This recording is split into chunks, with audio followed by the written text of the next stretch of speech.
আমার বড় ছেলে মোহাম্মদ আইমান সাদিক আনাস, ওর বয়স 4 বছর। আর ছোট ছেলে মোহাম্মদ আলফাত সাদিক আয়াত, ওর বয়স 5 মাস। তো ছোটটা যখন পেটে ছিল তখন তো পাড়া প্রতিবেশী এবং কি আমার আত্মীয় স্বজনদের মধ্যে অনেকেই আমাকে বলতো, তুমি কেন এখনই বাবু নিতে গেলা? তোমার ছেলে আনাস তো এখনো ছোটই আছে, ও আগে আরো একটু বড় হইতো তারপর নিতা, তাহলে বেশি ভালো হইতো। কিভাবে দুইজনকে একসাথে সামলাবা, ওইটার যত্ন নিতে গিয়ে যেন এটার যত্ন কম না পড়ে যায়, এখনই নেওয়া একদমই উচিত হয়নি। এইরকম আরো নানান পদের কথা শুনতে হয়েছে আমাকে। তাদের কথার চাপে পড়ে তো একটা সময় আমি দুশ্চিন্তায় পড়ে গেছিলাম যে আসলেও কি আমি দুইটা বাচ্চাকে একসাথে সামলাইতে পারবো না? ছোটটার যত্ন নিতে গিয়ে কি আমি বড়টার যত্ন নেওয়া ভুলে যাব?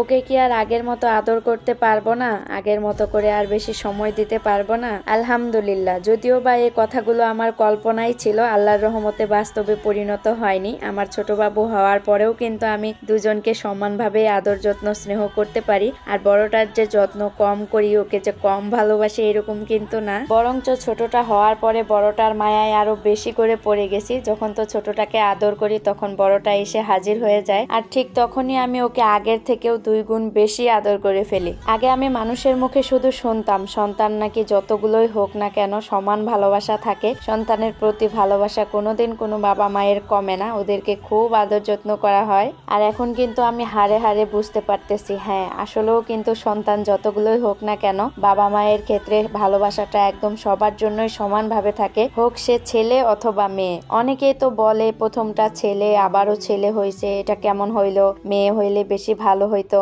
আচ্ছা, কেউ তো নিজের ইচ্ছায় সন্তান নিতেও পারেন না, আবার কেউ নিজের ইচ্ছায় সন্তান না নিয়েও থাকতে পারে না। সব আল্লাহর ইচ্ছা, আল্লাহ যাকে খুশি হয়ে সন্তান দেয় দিতেই থাকেন দিতেই থাকেন। দেখা যায় যে 2টা ছেলে একজনকেই দিছে, আবার কাউকে একটা ছেলেও দেয়নি। আবার কোনো সময় দেখা যায় যে কারো 3টা থেকে 4টা মেয়ে, কারো একটাও নেই। তবে হ্যাঁ, আল্লাহ যা করেন আমাদের ভালোর জন্য মঙ্গলের জন্যই করেন, তাই আল্লাহর প্রতি সন্তুষ্ট থাকতে হবে। যা দিছেন আলহামদুলিল্লাহ। আমার যে 2টা ছেলে হয়েছে এতে আমার কোনো রকম কোনো আফসোস নেই। আমি তো সব সময়ের জন্য আল্লাহর কাছে লাখ লাখ শুকরিয়া আদায় করি আর বলি আল্লাহ যেন আমার 2 সন্তানকে সব সময় সুস্থ রাখেন, ভালো রাখেন, সহি সালামতে রাখেন। আর আপনারাও আমাদের সবার জন্য দোয়া করবেন। তো আজকের মতো ভালো থাকেন, সুস্থ থাকেন, বিদায় নিচ্ছি। আসসালামু আলাইকুম, আল্লাহ হাফেজ।